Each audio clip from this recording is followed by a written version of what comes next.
Boa noite, pessoal. Começa agora, depois de uma problemada danada, o Léo Stoppa ao vivo de hoje.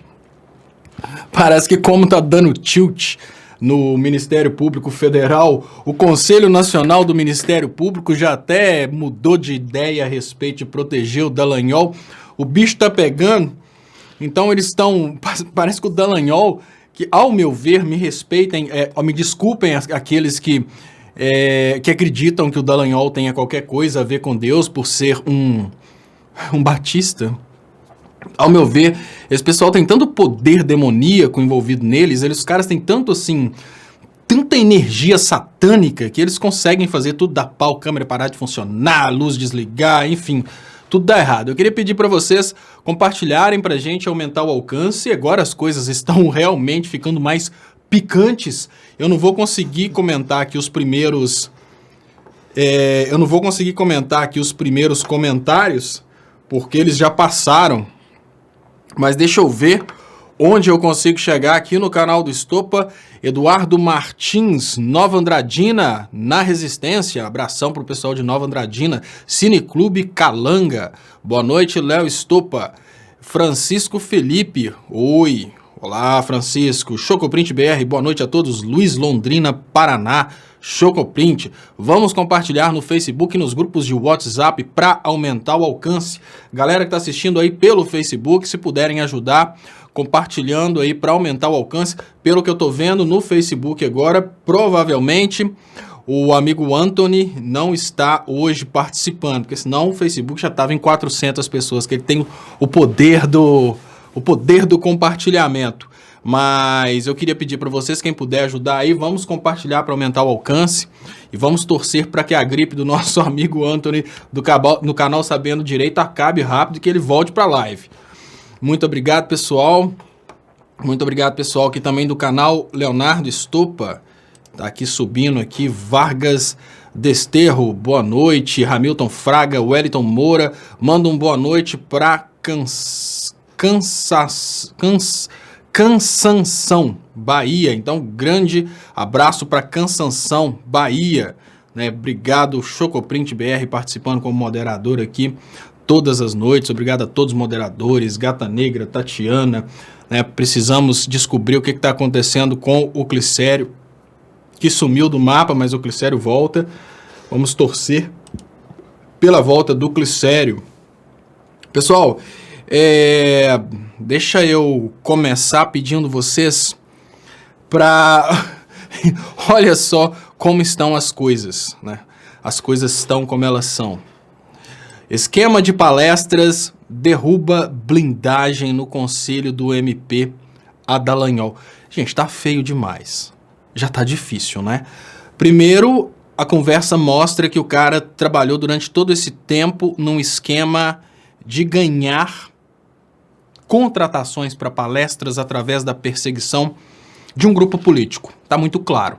O Dallagnol, assim como os outros procuradores da Lava Jato, estavam empolgados em perseguir o PT, porque ao perseguir o PT, quem não gosta do PT, estava pagando o Dallagnol para perseguir o PT. Como que eles estavam pagando o Dallagnol para perseguir o PT? Com palestras. Chega ao ponto do Dallagnol comemorar as palestras e dizer que provavelmente chegaria a R$400 mil até o final do ano.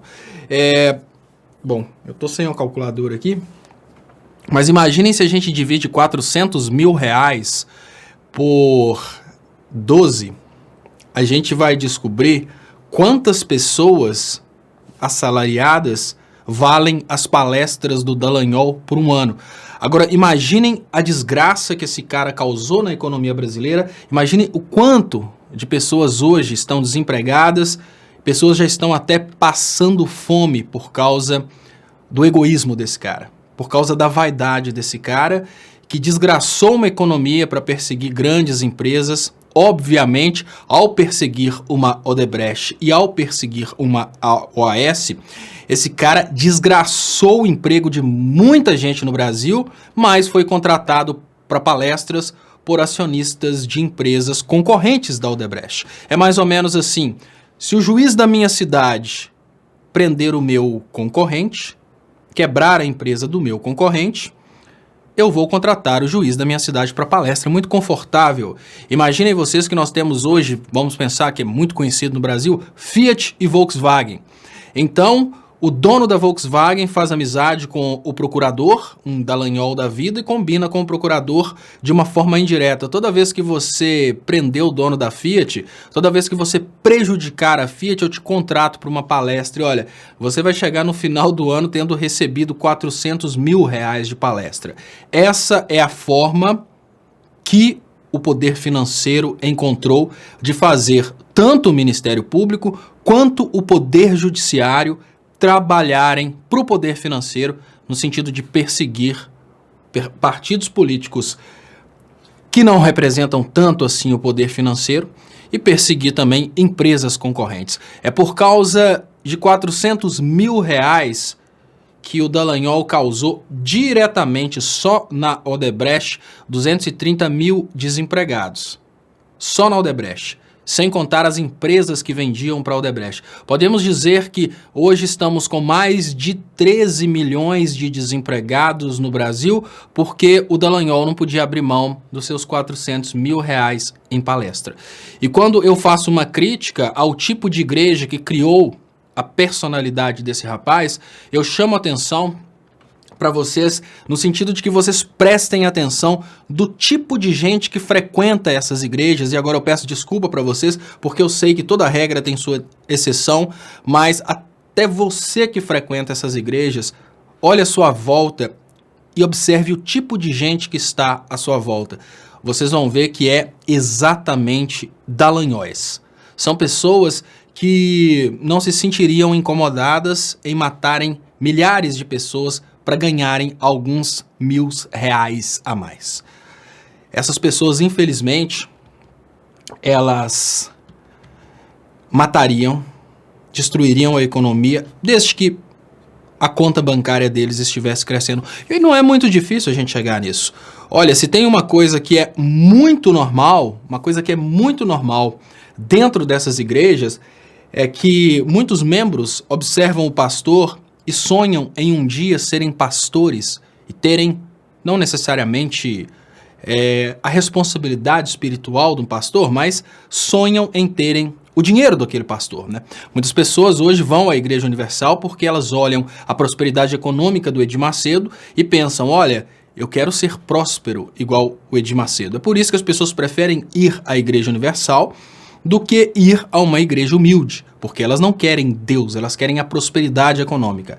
E a maioria dos pastores dessas igrejas neopentecostais, infelizmente, eles não ligariam de matar todos os fiéis se alguém chegasse e oferecesse um dinheiro pela cabeça de cada fiel que tivesse ali na frente. Porque eles não ligam de tomar uma geladeira, eles não ligam de tirar o remédio, falando, olha, você pode parar de comprar o remédio, dar uma oferta para Deus com o dinheiro do remédio que você vai ser curado. Eles não ligam para fazer isso. Então, é esse ambiente que criou o Dallagnol, infelizmente. É o ambiente, infelizmente, de muitas igrejas que deixaram de ser igrejas e se tornaram templos de eventos festivos, shows gospel, boates noturnas. Infelizmente, é o caso da crítica que eu faço à Igreja Batista de Belo Horizonte. Quem é mais velhinho e conhece o trabalho que o pastor Márcio Valadão fazia no passado, sabe que não tem absolutamente nada a ver com o atual trabalho feito pelo André Valadão.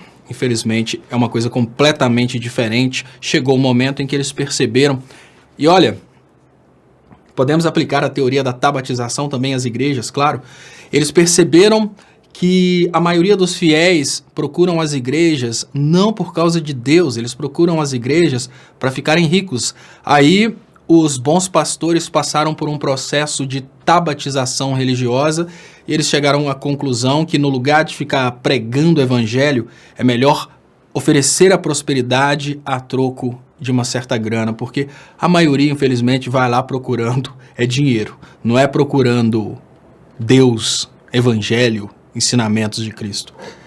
Então, temos esse processo de tabatização também nas igrejas. E o Elias Oliveira, deixa eu agradecer primeiro aqui o superchat que chegou, Muito obrigado, Elizabeth Oliveira. Boa noite, Léo. No mínimo, esse sujeito precisa perder a matrícula de procurador para também ser um desempregado. Dallagnol é um canalha.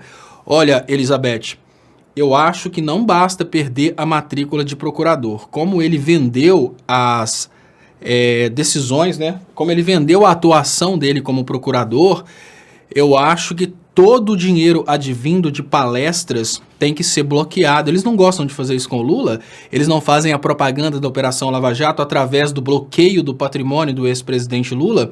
Eu acho que a coisa mais óbvia que a gente precisa fazer, que precisa acontecer nesse momento, é exatamente isso. Tomar o dinheiro que eles ganharam com palestras. Porque, afinal de contas, por causa dessas palestras, o Brasil teve um prejuízo muito grande. Vamos cair na real, né? Infelizmente, o Brasil teve um super prejuízo. E olha, como se não bastasse vir essa super notícia, ela não veio diretamente do Glenn, ela veio do Reinaldo Azevedo, que é, sem sombra de dúvidas, aquele camarada extremamente anti-PT, que de uma hora para outra percebeu que estava sendo massa de manobra do sistema e começou a bater para tudo enquanto é lado, mas antes tarde do que nunca, né? E eu vejo aqui, Henrique Nunes, deltanização é igual tabatização? Eu diria que não, Henrique Nunes. Veja bem, a tabatização, ela caracteriza-se pelo processo de adaptação do sujeito político às condições do povo. Nós podemos dizer que a tabatização consiste no sujeito político perceber que o povo ele está tendo uma tendência de alienação mental, então o sujeito político adequa o produto que ele tem. Como que eu faria uma explicação a respeito da tabatização? E essa explicação está, inclusive, no artigo que eu disponibilizo. É muito engraçado, porque esse artigo meu foi muito criticado, tá? Esse artigo é do mestrado em Direito. Ele foi extremamente criticado e até hoje, esse artigo meu, até hoje, ele está aqui na página Leonardo Stolpe, eu convido vocês a baixarem, vocês vão ver que é engraçada a situação desse artigo. Vocês baixam ele aqui, eu estou fazendo bastante propaganda, porque ele foi muito criticado pelos professores, porque existe aquela resistência de acreditar em tudo isso que hoje está vindo à tona. E esse artigo, ele foi feito há uns 6 meses atrás, e não existia Vaza Jato há 6 meses atrás. Então esse artigo foi extremamente criticado. Vou falar para vocês baixinho aqui. Esse artigo, que eu convido vocês a lerem, é o primeiro trabalho na minha vida acadêmica. Olha, eu fiz administração, eu fiz licenciatura em física, eu fiz engenharia de produção, fiz engenharia ambiental, fiz economia, fiz relações internacionais e pós-graduação. Eu fiz jornalismo político, fiz língua portuguesa, fiz pós-graduação em engenharia elétrica com ênfase em sistemas e fiz pós-graduação em engenharia de segurança do trabalho. Todos esses, obviamente, e engenharia elétrica na Inglaterra também, todos esses trabalhos, tudo isso eu tive que fazer trabalhos, eu nunca fui reprovado num trabalho. Nesse trabalho aqui eu fui reprovado, por isso eu estou fazendo bastante questão de divulgar esse trabalho, porque eu queria uma avaliação externa a respeito desse trabalho. De uma forma muito misteriosa eu fui reprovado nesse trabalho, eu critico o Sérgio Moro nesse trabalho. E eu vou trazer para vocês uma crítica que eu faço nesse A Matemática do Direito, exatamente a respeito do processo de tabatização. Eu conto a história de um senhor que de uma hora para outra quis montar um negócio para ganhar dinheiro. Então ele percebeu que tinha uma lacuna no mercado para vender alimentos orgânicos. Então ele montou uma quitanda para vender alimentos orgânicos e aí ele chegou e fez bastante publicidade. Só que o povo da cidade não quer saber de alimentos orgânicos não, o povo quer o alimento podrão.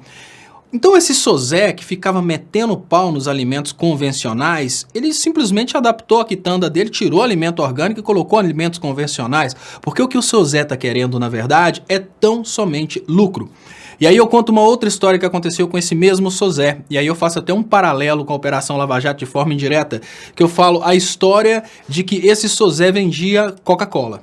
E ele era amigão do vendedor da Coca-Cola. E de uma hora para outra, o vendedor da Coca-Cola, amigão do Sozé só vendia Coca-Cola, mas aí começa uma campanha da Pepsi e essa campanha da Pepsi, ela inventa uma história e fala, as igrejas começam a falar que o dono da Coca-Cola tem pacto com o diabo, mas enfim, a Coca-Cola para de vender.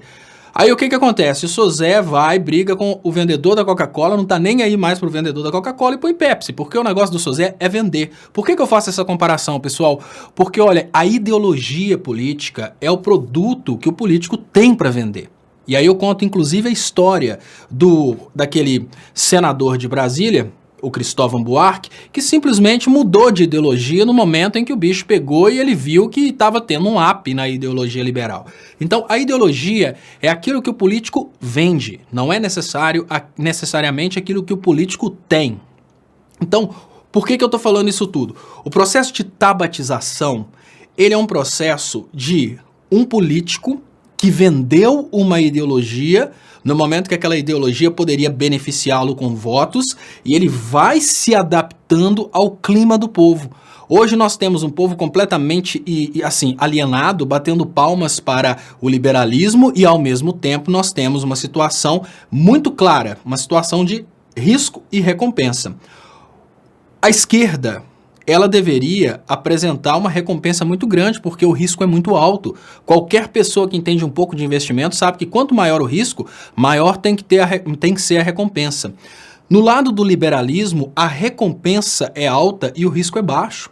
O que vai motivar uma pessoa que não seja realmente muito, assim, com um ideal muito grande mesmo? O que essa pessoa tem para ir para um lado em que, defendendo o povo, as pessoas estão sendo presas? Então, o que a Tabata tem de informação?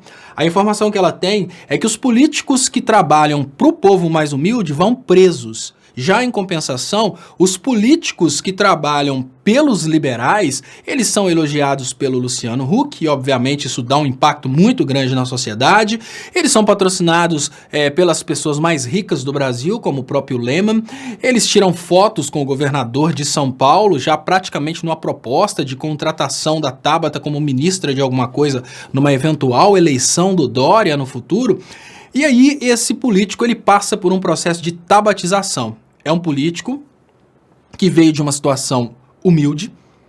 Nessa situação humilde, ele cresceu, tornou-se uma pessoa mais orientada, e ali ele teve a oportunidade de ter a impressão que ele vai ter uma ascensão social. A Tabata não tem ascensão social. A Tabata é tão somente um bichinho dos liberais. Ela tem aquela impressão de que agora ela tem a chance de virar um deles. Mas ela não vira um deles. Isso porque tem uma frase interessante usada na Inglaterra que é: você não vira Superman, você nasce Superman. Para ser Superman tem que ter nascido em Krypton, é outra raça. Para ser da elite você tem que ter, obviamente, nascido na elite. Mas ela acha que o fato dela ter tirado uma foto com Dória, ser patrocinada pelo Lehman e ter sido elogiada pelo Luciano Huck significa que ela é da elite. Agora eu estou esperando o Luciano Huck chamar ela para o aniversário do filho dele, né, dos filhos dele. Isso não vai acontecer, porque ela não é elite. Ela é um cachorrinho da elite. Então a tabatização é isso. É uma pessoa que percebe ao longo do tempo que você servir os mais humildes te leva para a cadeia. É melhor ficar com os mais ricos. Então a pessoa quebra a ideologia de onde ela veio, torna-se uma hipócrita. Pessoas que passaram, obviamente, por um processo de tabatização muito claro. O Bolsonaro era nacionalista no passado, ele percebeu que aquele nacionalismo, aquela loucura dele lá de querer matar o Fernando Henrique por causa da privatização da Vale, não ia levá-lo a nada, então ele tornou-se um liberal, foi apoiado e se tornou o presidente do Brasil. Uma outra pessoa que nem é da política, mas passou por um processo de tabatização muito claro, o Neymar, que saiu da pobreza e hoje ele só nega impostos que seriam investidos nas pessoas mais pobres. Então essas pessoas, elas exemplificam o que é um processo de tabatização. Agora um processo de dalanização é diferente. Vamos imaginar, vamos mudar completamente o cenário. O processo de dalanhonização, seja lá o que for, é um playboy que nunca viu um pobre a não ser a empregada doméstica e o motorista da família. Essa é a realidade desses playboys que chegam ao Ministério Público com raríssimas exceções. São pessoas que tiveram, durante toda a vida, um suporte familiar, um quarto super confortável, com todo o recurso jurídico, cresceram com 8 anos de idade, já estavam assistindo aulas sobre assuntos relacionados ao mundo jurídico. Então quando acordava já tinha o todinho com leite de ornitorrinco amazônico em cima da mesa esperando e um caderninho, né, todo lustrado, todo bonitinho para estudar, para se tornar procurador federal. É uma realidade completamente diferente. E esse processo de dallagnonização, ele acontece durante a vida. Por quê?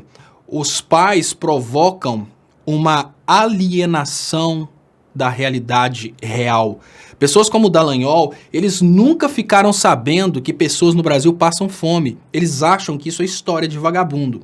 Então, um Dallagnol imagina que quem está passando dificuldades e recebe um Bolsa Família é um vagabundo. Por quê? Durante a infância, a adolescência, a juventude e a fase pré-adulta, eles só tiveram acesso ao leite de ornitorrinco no quarto e os livros de direito para estudar, para passarem, para se tornarem procuradores federal. Então, o processo de tabatização, ele acontece depois que uma pessoa que veio da camada humilde consegue uma ascensão econômica, porque a ascensão social é outra coisa. Quando eles conseguem uma ascensão econômica, uma posição de status, como por exemplo, tornar-se um parlamentar a nível federal, acontece o processo de tabatização e a pessoa percebe que ela não tem mais que representar seus eleitores, que é melhor ela representar os grandes empresários. Já o processo de dallagnonização acontece durante a infância, adolescência, a vida de juventude. Os pais promovem a dallagnonização no momento que eles evitam que essas pessoas tenham acesso a pobres. E, obviamente, a ideologia de dallagnonização, ela é também pregada dentro dessas igrejas, porque essas igrejas, elas dizem indiretamente, quem lembra-se do calvinismo sabe muito bem que a ideia que foi pregada naquele momento para criar prosperidade é que você vai para o céu se for rico, se for pobre está condenado para o inferno.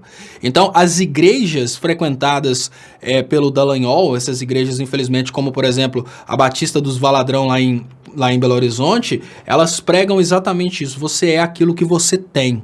Então, o Dallagnol, assim como outros membros, eles crescem pensando exatamente isso, olha, nós somos irmãos, entre aspas, né, porque somos da mesma igreja, mas aqueles irmãos lá são sub-irmãos, porque são mais pobres. Aqueles irmãos lá em cima são super-irmãos, porque são mais ricos. Eu tenho que puxar saco dos irmãos lá em cima, que são mais ricos, porque eles estão mais próximos de Deus. Os irmãos mais pobres vão para o inferno, eu quero distância deles. Essa é, infelizmente, a realidade do processo de dallagnonização, e é isso que difere tabatização de dallagnonização, e é por isso que é um pouco diferente. Muito obrigado, Cláudia Silva. Boa noite, Léo. Fico pensando até que ponto a DOD faz parte. Vai poder punir? Se tem rabo preso, que deve ter, o Dedê não vai deixar barato. Confere. Cláudia Silva, eu acho que para acabar com o escândalo, eu não acredito que o Dallagnol venha a cair agora, não. Eu acredito que ele possa sofrer alguma punição, por exemplo, ser retirado da Operação Lava Jato. Cair é bem difícil, vai precisar de mais elementos. O que pode acontecer nesse momento é o seguinte, a DOD conversar com os procuradores, a DOD está procurando uma forma de proteger os procuradores, lógico. Ela vai conversar com os procuradores e vai falar, gente, abre o jogo, o que mais vai aparecer nessas gravações? É isso que vai acontecer. Então a DOD vai analisar agora de uma forma muito clara, a partir de tudo que pode acontecer, quais seriam as atitudes a serem tomadas. Deixa eu trazer aqui, só colocar a imagenzinha da DOD aqui para falar sobre esse assunto com ela aparecendo aqui. Então, olha, o que eu imagino que deve acontecer nesse momento, pessoal? A DOD, ela não tem a intenção de punir os procuradores. A DOD não tem intenção de fazer as coisas corretas, ela parte do Ministério Público Federal e ela compactua com tudo que aconteceu. Não vamos nos iludir achando que a DOD quer fazer coisa certa. Não, não é isso. Uma coisa que eu tenho certeza absoluta é que ela vai avaliar qual que é o estrago potencial que está por vir. E quando a gente fala estrago potencial, é a DOD chegar, chamar os procuradores e falar, olha pessoal, abre o jogo, o que mais vai aparecer? Aí os procuradores dizem, olha, não, abram o jogo sobre o que mais vai aparecer, porque a gente tem que se preparar. E aí a DOD vai avaliar, olha, como tem isso e isso e isso para aparecer de áudio seu, Dallagnol, é melhor a gente te dar uma punição simbólica para o povo ver que teve uma punição e para a imprensa diminuir. Se a coisa for muito pesada, talvez a Dodge oriente o Dallagnol a picar a mula, porque o que está acontecendo agora é que a permanência do Dallagnol no Ministério Público Federal está ferindo muito a instituição, e se a gente tem um colapso institucional, aí realmente a gente cai para aquilo que se chama anarquia, que é o momento em que a população percebe que as instituições não representam mais a ideia de Estado e todo mundo parte por uma guerra de todos contra todos e o Estado não tem mais soberania sobre sua população, porque o Estado não é mais a representação da população. Então a gente está muito próximo disso. E hoje a gente já tem vários movimentos no sentido de desobediência do Estado, né? Movimentos no sentido de consumir pouco. A gente pode chegar a ter movimentos no sentido de embargar os impostos, né? Tudo isso vai complicando ainda mais o Estado. Deixa eu agradecer também as pessoas que estão participando aqui no canal Leonardo Estopa, Elizabeth Oliveira. Léo, no mínimo esse sujeito precisa perder a matrícula de procurador para também ser um desempregado. Dallagnol é um canalha, canalha. Obrigado, Elizabeth Oliveira. Lembrando vocês, pessoal, que vocês podem ajudar meu trabalho também a partir de doações nas contas bancárias que estão anunciadas aí nas descrições desses vídeos. Isso faz uma diferença muito grande, porque é com esse dinheiro, obviamente, que eu pago as despesas. Deixa eu trazer o RDB Palpites. Léo, aqui no Nordeste o povo tá com muito medo do presidente Bolsonaro não fazer nada para o povo daqui, por causa da votação que ele teve aqui. O que você acha disso, Léo? Só lembrando, não tem o lado. RDB, o Bolsonaro não tá fazendo nada por ninguém. O Bolsonaro só está... Gente, desde o primeiro momento até hoje, e olha, eu sou uma pessoa que eu gostaria... Eu sei que muitas pessoas aí me criticam por isso. Eu sou uma pessoa que eu gostaria de estar aqui elogiando o Bolsonaro. Sabe por quê? Porque torcer para dar errado é torcer para o barco que a gente está afundar. E eu não estou torcendo para dar errado. Eu gostaria, olha, nunca fui... Eu sou exatamente igual você, RDB Palpites. O lado que eu tenho é o lado do Brasil, um lado progressista, mas eu não tenho partido, nunca fui filiado a partido nenhum. Nunca tive emprego público. Então, assim... A pessoa que quiser me dizer, não, a boquinha, nunca tive projeto aprovado na Lei Rouanet, nunca ganhei um centavo da Lei Rouanet. A minha intenção é realmente o Brasil industrializado, um Brasil grande. Gente, eu sou engenheiro. Um Brasil bombando em termos de tecnologia, é um Brasil que vai me dar condições de arrumar um bom emprego, né? Então, enfim, a minha intenção é essa. E o que eu falo com você é que eu adoraria estar aqui falando, olha, critiquei muito o Bolsonaro no passado, mas agora ele está fazendo um bom governo. Mas não tá, cara. O Bolsonaro não está fazendo nada por nenhum povo no Brasil. Existia a impressão que o Bolsonaro ia governar para uma certa parcela da população, mas não. A parte mais industrializada do Brasil, RDB, é exatamente a que perde com o governo Bolsonaro, porque o governo Bolsonaro, no momento que ele parte para esses pactos com metrópoles, né, do Brasil sendo colônia, e tem muita gente que está resistindo no sentido de acreditar e entender o que está acontecendo dessa questão do reposicionamento geopolítico brasileiro. Isso me dói o coração, porque as pessoas só vão perceber isso depois que não tiver mais tempo. Eleitores do Bolsonaro chegando assim desesperados, tentando proteger o Bolsonaro a qualquer custo, e eles não conseguem de forma alguma entenderem que essas medidas do Bolsonaro de abrirem a fronteira para produtos europeus, essas medidas do Bolsonaro de fazerem pactos aí com os Estados Unidos, isso obviamente é um malefício para a indústria brasileira. O que significa, RDB, que os estados mais desenvolvidos, mais industrializados, são os que mais estão perdendo com a política do Bolsonaro. Porque, vamos pensar, gente, é só refletir um pouquinho. Olha, se você tem um determinado produto que é fabricado no Brasil, qual que é a sua motivação para continuar comprando esse produto brasileiro se tem um produto muito mais barato na China?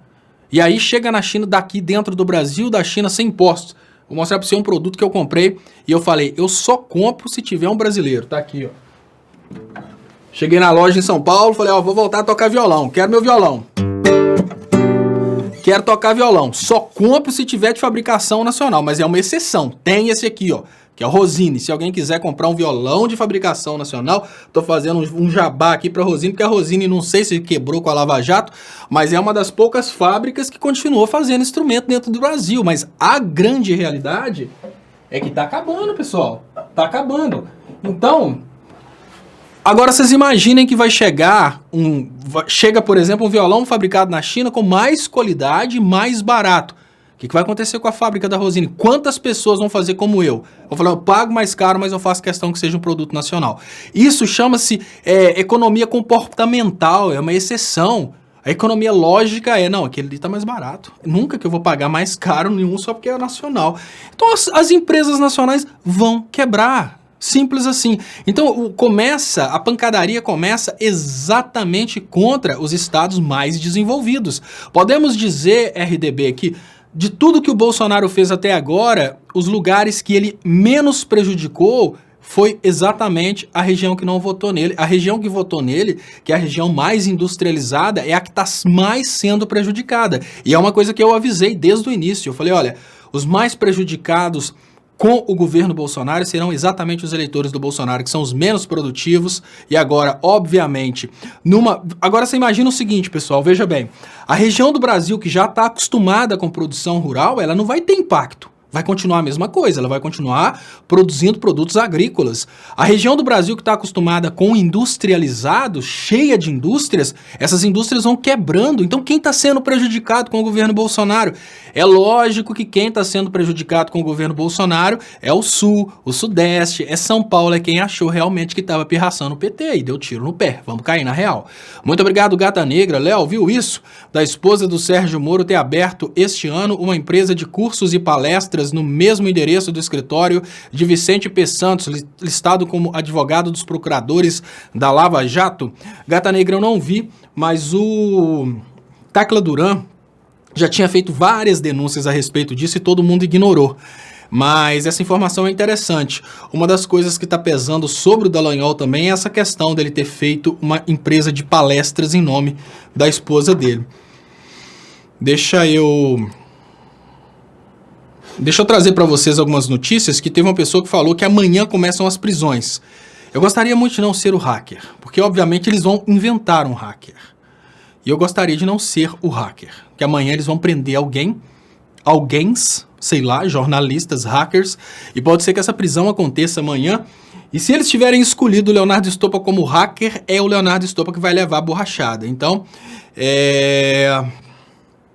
eu gostaria de pedir vocês que, se eu for o escolhido para ser o hacker, que vocês orem por mim, mas jamais orem por mim na igreja do Dallagnol. PF pode prender hacker para induzir depoimento contra Intercept. Jornalista Mônica Bergamo revela que a Polícia Federal pode anunciar nessa semana a prisão do suposto responsável pelo vazamento das mensagens de Sérgio Moro, Deltan Dallagnol e outros procuradores. O objetivo seria atingir reportagens com depoimento induzido. O jornalista Glenn Greenwald diz que tática fracassará. Qual que seria a ideia, pessoal? Pega um cara qualquer, um Adélio, prende o cara e fala, olha, caiu na Lava Jato, meu irmão. Você sabe como é que faz pra sair, né? Como é que eu faço? Tá bom, eu falo que o dinheiro é do Lula. Não, agora o negócio não é o Lula, não. Agora o negócio é o Glenn.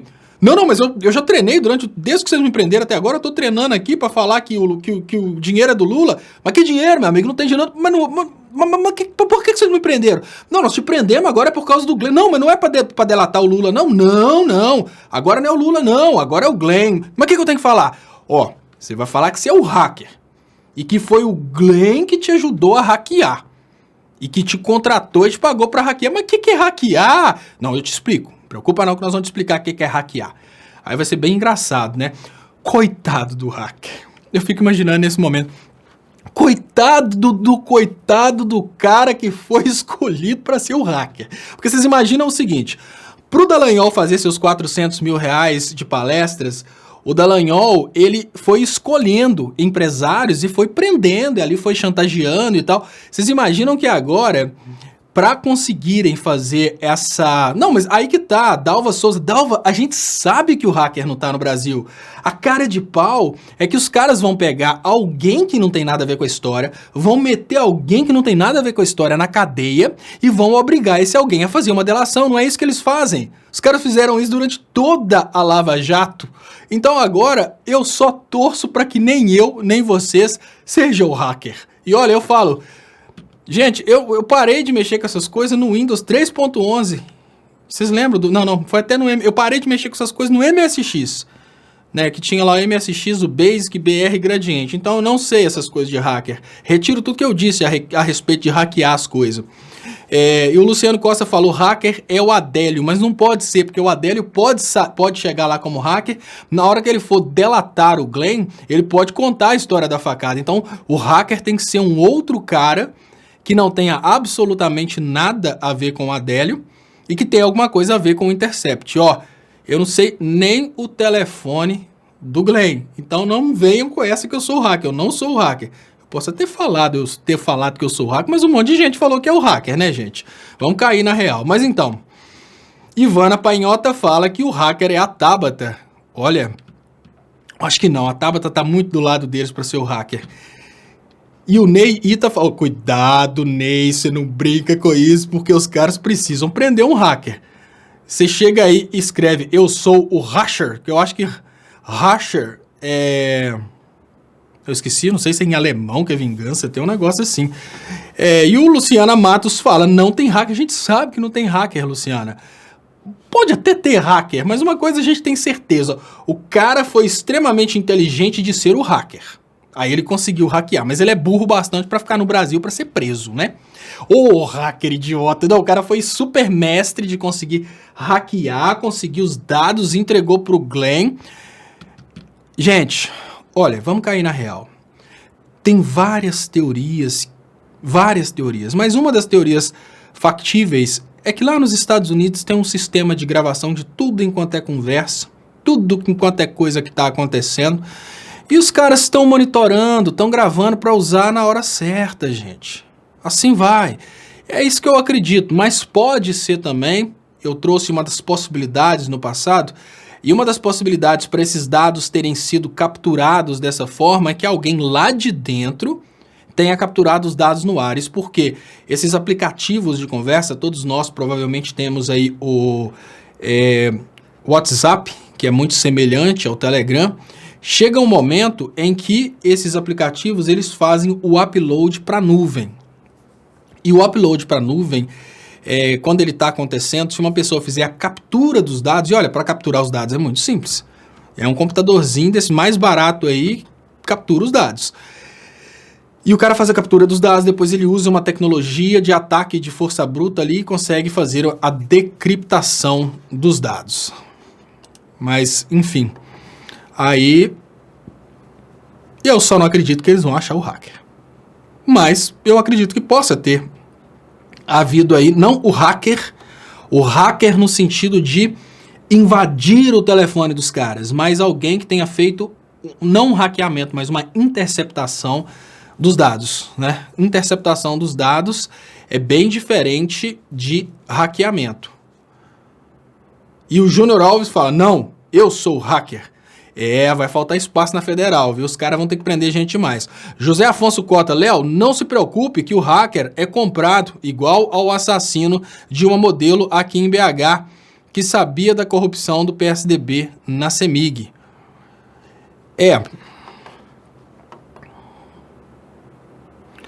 Infelizmente é isso mesmo que rola, né, gente? Mas só que é o seguinte...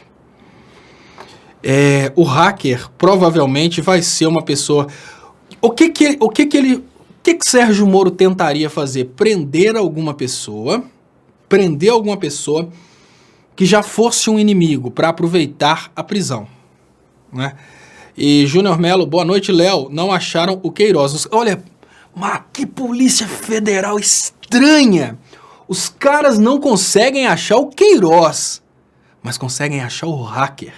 E olha, o Queiroz tem nome, o Queiroz tem CPF, o Queiroz tem foto divulgada, o Queiroz tem contas bancárias, o Queiroz tá aí, ó, exposto. Ninguém acha o Queiroz. Mas os caras conseguem achar o hacker, que é um camarada extremamente habilitado, e o Bruno Alves PC fala, Queiroz é o hacker. Ô, gente, a gente precisa subir uma tag dessa no Twitter, né? Queiroz é o hacker. Quem sabe assim a polícia acha o Queiroz. E... o hacker vai ser igual o Adélio, né? O problema todo é esse, é por isso que eu fico com muito medo de ser o hacker. Os caras me pegam como hacker, me botam na cadeia e nunca mais na vida eu posso falar. Léo, nada muda mesmo. Se acharem alguém que fale que é o hacker, porque não é o mesmo da fonte do Glenn, o detalhe, né, o detalhe é esse aí. Eles vão tentar, já estão tentando de tudo, pode ser que tentem, obviamente, criar um hacker e criar depoimentos desse hacker. Thea Mello fala, prender hacker é fácil, quero ver prender o Queiroz. Quero ver prender o Queiroz. Obviamente isso aí não vai ser tão fácil, porque prender o Queiroz coloca o presidente da República em situações difíceis. Mas enfim, vamos ver se vai rolar mesmo a prisão do hacker. E tomara que eu não seja o escolhido pela polícia para ser o hacker. Existe aquela conversa da possibilidade de prisão de jornalistas também. Tomara que não queiram me prender também, né? E aí tem essa notícia que eu falei. Boulos, Moro financiou iniciativas de Dallagnol com dinheiro do judiciário. Essa é a bomba de hoje, né? Acabou que é tanta coisa que a gente nem tá falando da bomba de hoje. A bomba de hoje, ela é exatamente sobre o Dallagnol ter pedido o Sérgio Moro para mexer naquele dinheiro. Olha, eu acho que naquele dinheiro é uma coisa muito complexa, pessoal, porque olha, naquele dinheiro pode ser o dinheiro da corrupção, pode ser o dinheiro administrado pelo juiz, né, que é o juiz faz a administração do dinheiro do fórum, mas pode ser também um dinheiro vindo dos Estados Unidos para financiar essas coisas. Pode ser um dinheiro que veio exatamente para financiar essas atrocidades contra a economia brasileira. Então isso aí é uma coisa que me amedronta muito, que na hora que ele fala naquele dinheiro, será que não seria um dinheiro vindo de banqueiros? Um dinheiro vindo de concorrentes da Odebrecht? Bom, e o mais interessante, ele fala vindo daquele dinheiro para financiar a criação de um filme.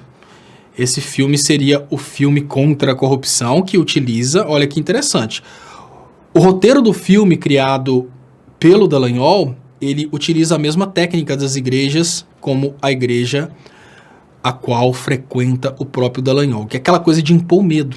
Quando o cara entra na igreja, eles obviamente são induzidos ao medo através daquela conversinha de que o diabo vai pegar, tem que fazer isso porque senão é diabo. Tudo é o diabo na igreja, né? E o Dallagnol usou essa técnica de que tudo é corrupção, tudo é o PT. Então eles fizeram a mesma historinha utilizada dentro das igrejas para conseguirem fiéis. Com seu fascínio por dinheiro e poder, Dallagnol arruinou a imagem da justiça. A situação do Dallagnol é insustentável. Ele não comprometeu somente a própria imagem, mas arruinou irremediavelmente a imagem e confiança na Lava Jato, no Ministério Público e na Justiça. Diz colunista Jefferson Miola.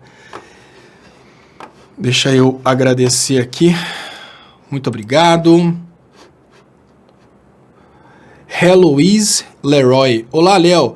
Mas me parece que a ministra Raquel Dodge faz parte da direita. Com certeza. A Raquel Dodge, ela faz parte sim do golpe, não há dúvidas que a Raquel Dodge é parte do golpe. Todas as instituições fazem parte do golpe, até porque o golpe é um golpe de uma classe média alta em diante, até os ricos, contra a classe trabalhadora. A ideia desse golpe de Estado foi colocar o cidadão comum, o cidadão trabalhador, no lugar de mero escravo produtor de riquezas a serem desfrutadas pelas classes mais altas. Isso é uma coisa que é incontestável, Heloise, e a Raquel Dodge, hoje nós temos pouquíssimas exceções de pessoas do Ministério Público e do Poder Judiciário que não se alinharam nessa corrente antipobre. Essas exceções existem. Inclusive, olha, professores universitários ganham um salário muito bom. Quando foi, né, no dia da greve, eu fui convidado para fazer uma palestra e essa palestra ela foi convocada por alguns professores da Universidade Federal de Itabira. Eles não precisariam estar desse lado. Eles estão desse lado porque eles consideram importante educação pública, saúde pública, mas isso é exceção. a maioria se acha representada pelo liberalismo, porque a maioria se acha muito rica. Muito obrigado, Sueli. Resistência. O hacker é do PT para ajudar o povo brasileiro. Petralhas. Sueli, resistência. Claro, eles vão arrumar, obviamente, uma pessoa do PT para chamar de hacker. É uma pessoa afiliada ao PT, né? Não é assim que eles escolhem o cara que vai esfaquear o Bolsonaro, né? Mario Gameplay. Léo, não queremos que você seja o próximo eliminado na Terra como os outros que se foram. Calma, Mario Gameplay. Tem muita gente aí que incomoda muito mais do que eu. Sabe por que eu não tenho medo, Mario Gameplay? E eu vou contar pra vocês. Eu vou contar pra vocês por que eu não tenho medo. Eu não tenho medo porque a bolha nossa é muito pequena. Existe dentro do Brasil determinadas esferas de compreensão. Para quem é da área de exatas, eu vou falar com um exemplo da área de exatas, que é o único exemplo que eu vou conseguir passar. Mas quem não é da área de exatas vai conseguir entender mais ou menos o que eu estou falando. Se uma pessoa não teve o início do curso de cálculo, se eu chegar e começar a falar sobre equações diferenciais, eu posso ficar falando sobre equações diferenciais durante horas, que as pessoas vão ver um proseamento a respeito de equações diferenciais, e as pessoas vão ver aquilo ali como sendo uma música em outra língua, que não é compreendida, e vai ficar só sendo um ruído, um barulho. É isso que é essa live minha para a maioria do brasileiro. Vocês entenderam? Eu não incomodo tanto porque essa live nossa, ela fica dentro de uma bolha muito pequena. O nível das pessoas que participam dessa live, o nível de vocês é um nível muito alto. E eu só fui perceber isso quando eu tive a oportunidade de conversar com bolsominions de verdade. O nível de compreensão dos caras é tão pequeno, mas tão pequeno, que essa live ainda é muito difícil para eles. E eu tento falar da forma mais simples do mundo, e mesmo assim, os bolsominions não conseguiriam entender. Então, por que eu acho que eu não me incomodo? Eu não me incomodo, primeiro, porque o meu alcance é muito pequeno em relação ao resto da esquerda. O resto da esquerda não multiplica, e eu não estou falando de vocês, obviamente, eu estou falando dos demais comunicadores. Os demais comunicadores de esquerda não multiplicam as teorias que eu trago. Tudo que está saindo da Vaza Jato hoje são coisas que eu falava há muito tempo. Uma coisa que eu falei durante 3 anos e repeti e nunca vi outra pessoa repetindo, isso porque provavelmente eles devem ter aversão a repetir o que eu falo, é a questão da compra da atuação do Ministério Público e do Poder Judiciário através de palestras. Eu falo isso há 3 anos. No entanto, você vê que a esquerda faz questão de não falar o que eu falo. Então vejam bem, Mario Gameplay, eu não tenho risco, porque eu não incomodo. Você sabe quem me escuta, Mario Gameplay? Eu vou falar com vocês e fiquem pasmos. A esquerda não me escuta. Quem me escuta é a equipe do Bolsonaro. Olha, se vocês procurarem grandes mudanças na equipe do Bolsonaro, vocês vão perceber que muitas coisas aconteceram depois que eu falei. A equipe do Bolsonaro me ouve, a esquerda não. Quando eu falei sobre a importância da esquerda se aproximar dos policiais, a esquerda ignorou, me considerou um louco, fui muito criticado, mas o Bolsonaro iniciou uma campanha de aproximação dos policiais, que foi uma coisa que eu falei, como que a esquerda ignorou isso e o Bolsonaro pegou de braços abertos? Quando eu fiz uma crítica à questão do Bolsonaro expulsar os médicos cubanos, falando, bom seria se o Bolsonaro tivesse o caráter de oferecer visto a todos os médicos cubanos que ficarem no Brasil. Ele pode não ter feito, mas ele ofereceu. Então, o que acontece, infelizmente, é isso. Eu não corro muito risco, Mario Gameplay, porque a esquerda não me ouve e às vezes eu fico um pouco ressabiado pensando, será que a esquerda realmente quer solucionar o problema?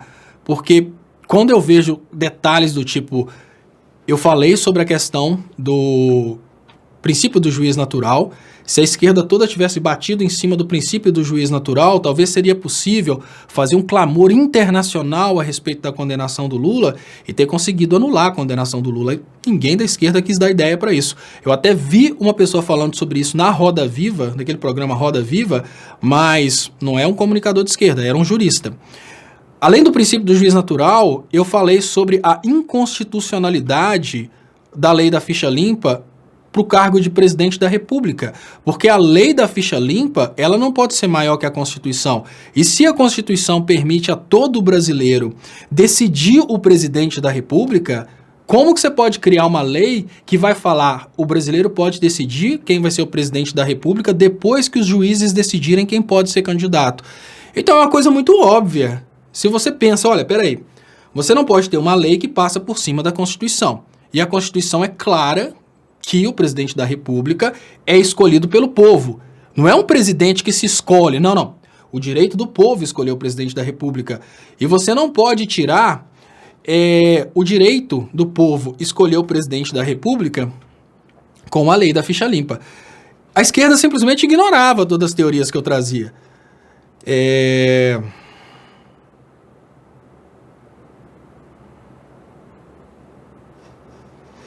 Mas enfim, aí eu acho, Mario Gameplay, que eu não corro risco por isso. Infelizmente, eu acho que eu sou muito mais útil para o governo Bolsonaro do que para a própria esquerda, porque a esquerda me ignora e o governo Bolsonaro me dá muito mais moral que a própria esquerda, porque quando eu faço determinadas críticas técnicas, eles acabam olhando a crítica e falando, ó, e de vez em quando eu faço algumas críticas exatamente, tem críticas que eu faço exatamente para chamar a atenção, para evitar que as coisas aconteçam. Quando eu falei a questão da possibilidade de utilização de radiação para matar o ex-presidente Lula, obviamente eu falei aquilo para que a população soubesse dessa possibilidade. Se eventualmente viesse uma morte do ex-presidente Lula por câncer, a população exigisse que fosse feita uma avaliação da célula onde o Lula estava preso para ver se não tinha altos níveis de polônio lá na célula. Então, todas as vezes que eu faço um comentário extremamente conspiratório, eu faço um comentário extremamente conspiratório para evitar a possibilidade dessas coisas, de repente, serem utilizadas, porque a presunção do nosso inimigo é que dentro do Brasil só existam ignorantes. E a Aline T falando, eu não te ignoro. Não, Aline, claro que não. Obviamente, quando eu falo que eu sou ignorado pela esquerda, eu estou falando que eu sou ignorado por comunicadores e por políticos, e não por vocês que estão fazendo companhia aqui todas as noites. Então, eu acho que o ponto é esse, que acaba me deixando mais tranquilo. Comente aí, que bom vai ser se o Bolsonaro aumentar o salário mínimo para R$3.000. Olha, Ribeiro Silva, se o Bolsonaro aumentar o salário mínimo para R$3.000 nas condições que a gente está hoje, condições de desemprego, ele vai acabar com o país. Não é assim, não. Não é só aumentar o salário mínimo para R$3.000, não. Tem que ter responsabilidade nesse ponto do aumento do salário mínimo. A fórmula do aumento do salário mínimo, pessoal, durante o governo progressista era aumento real do salário mínimo a partir de inflação mais 2% do PIB, né? 2% da variação do PIB. Então, esse ponto de aumento do salário mínimo usando essa fórmula, ele refletia o crescimento econômico do país mais a correção da inflação. Então, a gente tinha um aumento real. Depois da saída do PT, essa parte relacionada ao crescimento do PIB foi retirada exatamente para que nunca mais o salário tivesse aumento real.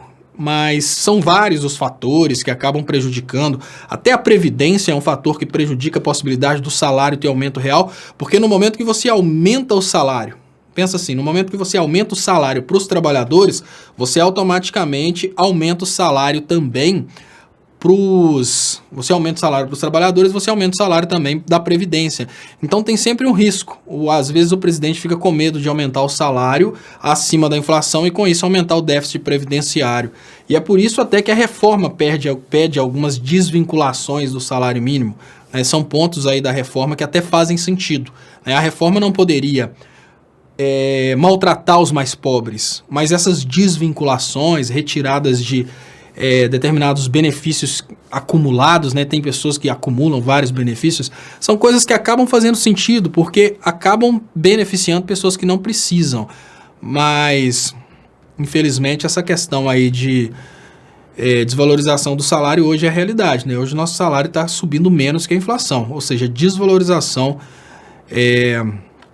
do salário. E aqui, ó, deixa eu agradecer o Fernando Marrá.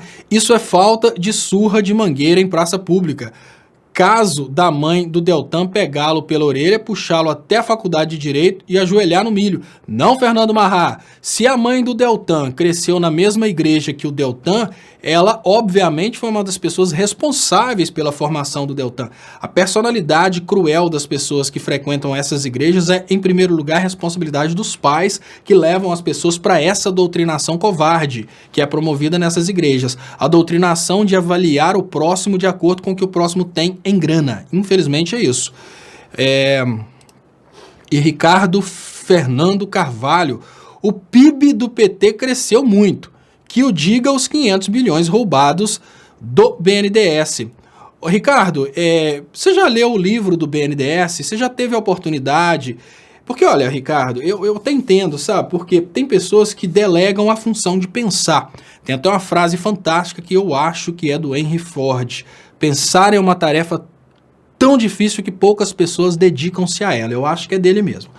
Mas sabe, Ricardo, olha, imagina que o BNDES é um banco público. E sendo um banco público, como que você vai conseguir retirar um dinheiro desse banco, roubar esse dinheiro, sem prestar conta desse dinheiro? Né? Esse é o primeiro ponto. Eu tô falando isso, Ricardo, porque, olha, nessa live eu respeito muitas pessoas. Eu respeito muitas pessoas a partir do ponto de vista delas e respeito muito o fato de chamar as pessoas à atenção que elas podem estar sendo feitas de massa de manobra. O que eu gostaria de te convidar nesse momento, Ricardo, é a ter um pouquinho de amor próprio. Sabe por quê, Ricardo? Para defender um político que você nunca vai conhecer pessoalmente, que nunca vai te dar ideia, você está assinando embaixo de uma teoria que não se justifica na verdade. É mais ou menos assim. Eu vou traduzir para uma coisa que fica mais fácil de você entender.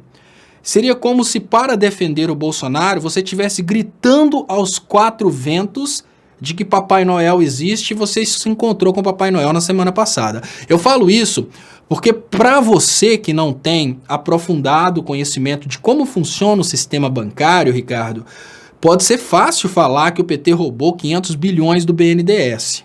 Mas, olha só, quando você passa pela peneira da idiotice, você, infelizmente, é exposto a um ridículo de altíssimo nível, cara. Primeiro, quando você fala de 500 bilhões, você está falando praticamente de 25% do PIB do Brasil. Se tivesse um roubo de 25% do PIB do Brasil, a gente teria um cataclisma econômico dentro do Brasil e no destino desse dinheiro. Vamos imaginar que o PT tivesse roubado 500 bilhões e tivesse levado para a Suíça. Toda a Suíça teria uma alteração do valor da moeda, teria um cataclisma econômico na Suíça e dentro do Brasil a gente teria uma recessão com um colapso econômico. Não ia ser simplesmente a crise gerada através da manipulação dos mercados e através da Lava Jato. Seria um colapso econômico. Nós estamos falando de 20% do PIB. Tudo isso que aconteceu nesse momento, Fernando, aconteceu por causa de uma redução progressiva aí de 5%, depois 10% do PIB. Imagino que seria retirar em um ano 25% do PIB, não a redução. Eu estou falando isso porque às vezes você não sabe como funcionam esses mecanismos de empréstimos bancários. Os mecanismos de empréstimos bancários, Ricardo, funcionam da seguinte maneira. Esquece o BNDES, pensa no Itaú. Se você for ao Itaú pegar o dinheiro emprestado para construir uma casa, o Itaú vai te emprestar esse dinheiro se você tiver condições de pagar. A partir desse empréstimo, Ricardo, o Itaú, ele deixa o dinheiro com você, você paga uma taxa de juros e a partir, por exemplo, 50 mil reais para você. E aí empresta 50 mil, por exemplo, para Glaucia, que está logo abaixo, mais 50 mil para o Nelson, mais 50 mil para Diana. À medida que vocês começam a pagar as prestações, o Banco Itaú passa a ter dinheiro para emprestar depois para o Ney, depois para o Ricardo, que é você de novo. Então, basicamente falando, o sistema bancário ele vai girando dinheiro. Você não pode primeiro chegar e falar que todo o giro de empréstimo do BNDES foi roubado. Seria como dizer que se todo mundo desse calote no Itaú, o Itaú teria dinheiro para continuar emprestando. Não é assim. Então, só daí você já vê que tem uma incompatibilidade. Os empréstimos são realizados numa forma cíclica, exatamente porque empresta para um, esse um começa a pagar as prestações, a partir das prestações você empresta para outro e assim por diante. O BNDES, ele é um concorrente do FMI ele é um concorrente dos bancos internacionais que fazem empréstimo de grandes montas diretamente para governos para fomentar a economia. Eu queria saber, Ricardo, se você já entrou no balanço, por exemplo, do FMI e criticou os empréstimos realizados pelo FMI. Por exemplo, se você chegar ao FMI e perceber que o FMI emprestou para Angola, por exemplo, 50 bilhões de reais, o que você vai falar? Sinceramente, reflita com você mesmo, porque assim, pra mim, Ricardo, eu vou te falar, eu tô vendo você, uma fotinha de um jovem, uma pessoa que pode ser orientada e pode sair dessa jaula de imbecilidade. Agora, deixar bem claro, cara, eu devo ter o dobro da sua idade, pelo menos, então pra mim não faz diferença nenhuma se você vai querer ficar oprimindo o Lula, pra mim não faz diferença nenhuma. Sinceramente, o que eu tô te chamando a atenção é como você tá oprimindo a sua reputação no seu círculo de amizades. Porque as pessoas podem olhar pra você e falar, nossa, o cara tá oprimindo. Mas muitos vão olhar pra você e vão falar, esse cara é um idiota. Então, reflita. Um banco, BNDES, fez empréstimo para que países pudessem contratar atividades do Brasil, como, por exemplo, construção civil, que é uma das atividades que o Brasil mais exportou durante os últimos anos. A pergunta que eu te faço nesse momento é muito simples. Se você chegar hoje, primeira pergunta, você chegou a olhar no FMI quais foram os empréstimos realizados pelo FMI para os mesmos países que o Brasil emprestou?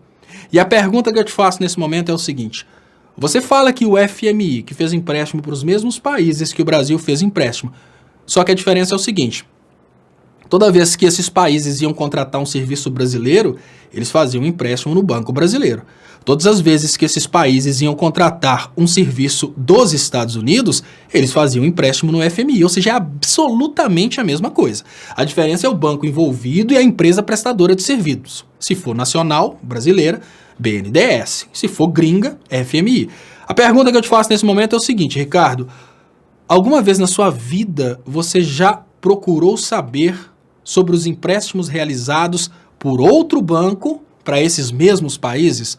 Eu tô te falando isso porque, olha, cara, você não ganha nada para ser massa de manobra.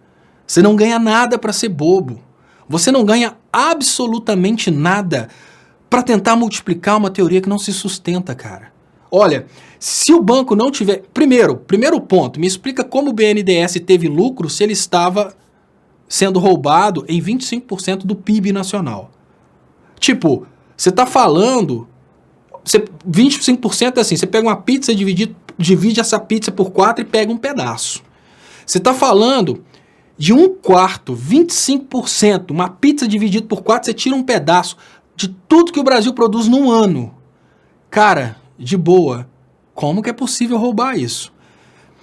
Você tem noção do que precisa de malas? Olha, se for em notas de R$100, quantos aviões lotados de dinheiro que são necessários para desviar essa grana? Então, pode continuar oprimindo. Você tem duas opções. Dica do Léo. Se você realmente quer brincar de opressor, cria um fake e tira sua foto, cara. Porque, olha, se eu fosse conhecido pessoal seu, se você fosse meu vizinho, eu ia printar isso pra rir da sua cara quando você ficasse mais velho. Com certeza. Pra te zoar. Porque é muito idiota isso. Quem cai nisso é muito bobo. Quem cai nessa história de que porque assim, eu não estou falando que o PT nunca roubou e nem estou falando que nenhum partido nunca tenha roubado. Mas na hora que você compara o empréstimo de dinheiro do BNDES, que é um banco de fomento transparente, todas as informações a respeito de empréstimo sempre estiveram lá. Quando você compara isso a roubo, você está sendo muito bobo, cara. Eu te falo, olha, se eu fosse conhecido seu, eu ia gravar isso, copiar bastante bobeira sua pra te zoar no futuro. Então a dica que eu te dou, quer continuar falando essa bobeirada? Pode. Cria um fake, cara. Tira sua foto. Coloca foto de bichinho, faz qualquer coisa assim. Porque você tá se destruindo, cara. No futuro, o que acontece? Hoje, todas as bobeiras que estão acontecendo agora, elas serão cobradas no futuro. E é muito mais fácil o seu vizinho te cobrar zoando a sua cara do que seu vizinho ter acesso ao Bolsonaro para ir cobrar diretamente dele. Então deixa de ser bobo. Dica do tio Léo. Sandro Cavalcante. Léo, por que os acéfalos funcionais não falam sobre os 200 bilhões de dólares emprestados aos americanos no governo Dilma? Não, errado é só emprestar para países que não são Estados Unidos. Muito obrigado, Gata Negra. Léo, já estão agindo para privatizar as universidades públicas. Sim, vão privatizar. Não dá para impedir isso? Não, não dá. Só se a gente conseguisse se unir para libertar o Lula. É tão absurdo e saiu na Folha sobre a falência da OAS. Então, nesse momento, fica muito clara a finalidade de toda a Operação Lava Jato. Abrir as portas para que, através do FMI, isso é que é o mais importante, o BNDES não vai mais emprestar o dinheiro para esses países, mas o FMI vai. Né? Então, através do FMI, agora nós teremos as nossas...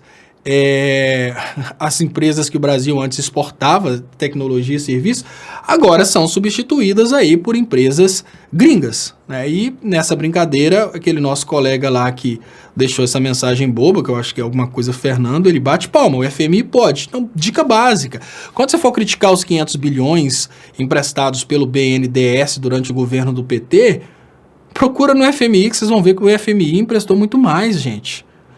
Bernardo Zago. Léo, você não acha que o PMDB foi grande vilão dessa história a partir do momento em que o PT precisou se aliar durante os governos Lula e Dilma? Bernardo, o grande vilão dessa história é a falta de consciência política do povo brasileiro. Então, obviamente a Dilma tentou lutar contra um esquema que existia dentro do Congresso para ficar sempre roubando dinheiro, esquema de mensalão e etc. E ela caiu por isso, né? Então, ou seja, o povo que não gosta da corrupção ajudou a tirar a Dilma, porque a Dilma estava lutando demais contra a corrupção. Aí você vê o que é massa de manobra. Bruno Readby, eleitor do Bolsonaro, escute tudo isso e pesquise. Exatamente, cara. Basicamente isso. Você acredita nessa história de 200 bilhões? Volta, escuta o que eu falei e depois pesquisa, é muito fácil. E se quer continuar, mesmo depois que você tiver informação, mesmo depois que você souber que você está sendo enganado, se você quiser continuar com essa bobajada, dica, tira sua foto, bicho, tira seu nome, porque daqui uns dias vai ser tanta zoeira, e já tá rolando muita zoeira. Eu falo isso porque, olha, sinceramente, eu não quero que essa briga se estenda pro resto da eternidade. E todo mundo que está se expondo tá, obviamente, virando chacota. Aqui em Ponte Nova, o grande apoiador do Bolsonaro aqui em Ponte Nova, quando eu encontrei com ele, né, que já tinha dado ruim. Ele, não, que eu percebi que estava tudo errado, minha esposa ia ser lançada como candidata a deputada aqui, mas no final das contas eu percebi que tinha um monte de coisa errada, eu nem deixei ela ser candidata por causa desse trem de laranja. Eu percebi. Não, todo mundo percebeu no final das contas, né? E aí o cara ainda me fala que o sonho dele é ver um pobre tendo direito de ir numa universidade federal. Ah, meu Deus do céu, o cara é extremamente de esquerda, extremamente progressista e apoiou o Bolsonaro para ficar famosinho. Mas enfim, aí acontece, né? Tiago Silva, setor têxtil da cidade de Americana, fortemente bolsonarista, foi destruído pelo liberalismo. Gado é gado. Povo marcado, povo feliz. Muito obrigado. Roberto Aguiar, Léo, e essa história de que a PF forjará a prisão de um hacker e fazê-lo confessar que todas as mensagens divulgadas foram violadas? Roberto Aguiar, bom, tem essa história aí, né? É uma briga feia que tá rolando, infelizmente. Eu só gostaria de não ser... E ó, aqui, ô Sérgio Moro, eu vou te avisar, bicho, se você quiser me colocar como hacker, pra me tirar do ar, me coloca. Mas na esperança de que eu... Não, vocês vão me matar, mas eu não vou falar que foi forjado nada. Então, quer passar mais raiva comigo é me prender e me pôr como hacker. Vão sofrer, porque pode ter livro na cadeia. Vou só pedir meus livros lá, ficar só estudando, até morrer. Mas não confesso merda nenhuma. Então não adianta tentar forjar hackerismo pra cima de mim, não. E Portal Sabendo Direito...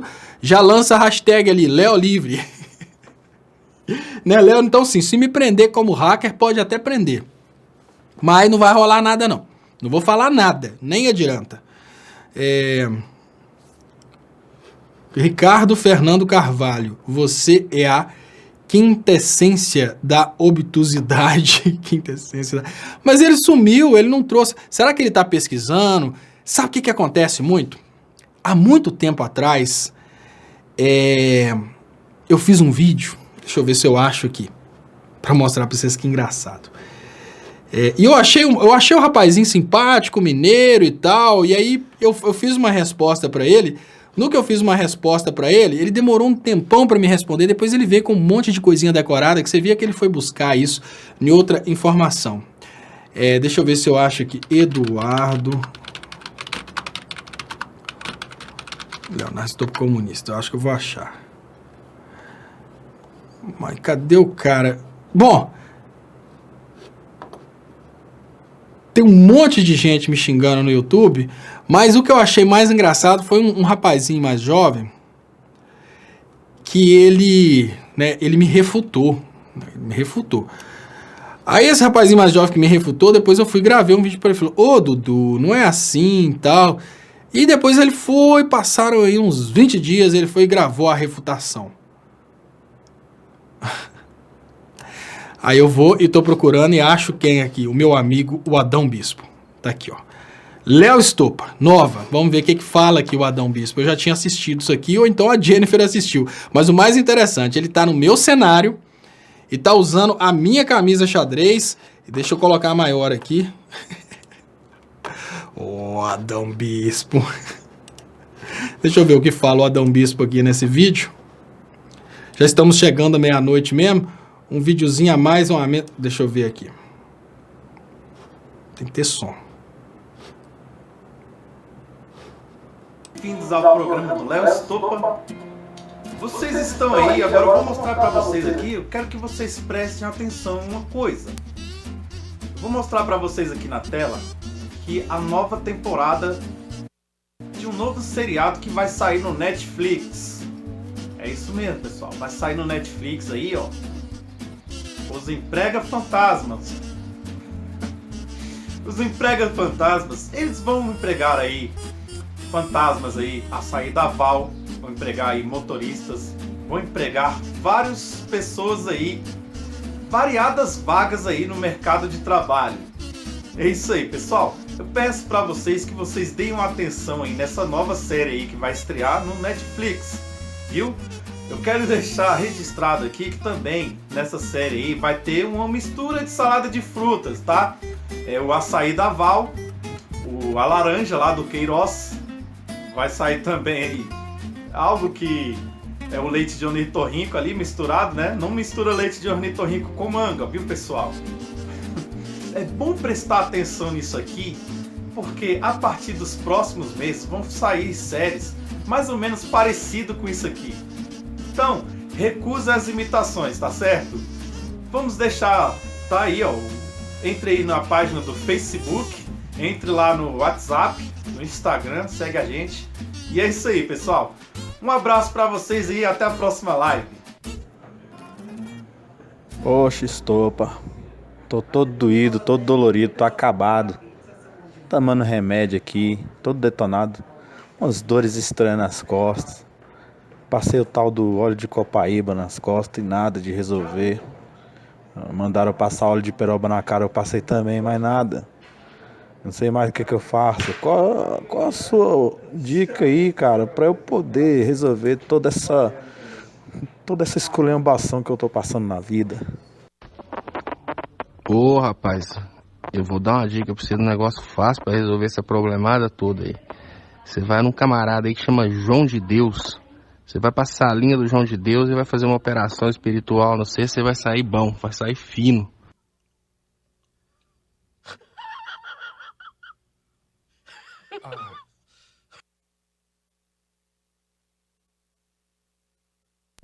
Eu gosto muito do Adão. Eu gosto muito do Adão Bispo. E eu que falei esse negócio do João de Deus mesmo. E ele usou o negócio do João de Deus. Bom,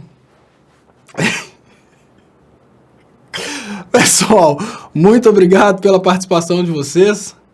Eu gostaria de convidar todos vocês para se inscreverem no canal do Adão Bispo e incentivar o nosso humorista de esquerda e pedir para vocês compartilharem aí para a gente aumentar o alcance, principalmente porque agora vai começar a reprise desse programa.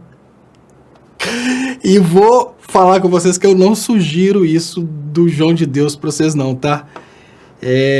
tem procurar um médico direitinho, não tentem fazer essa cirurgia espiritual com o João de Deus. Isso eu recomendei só para o Adão Bispo.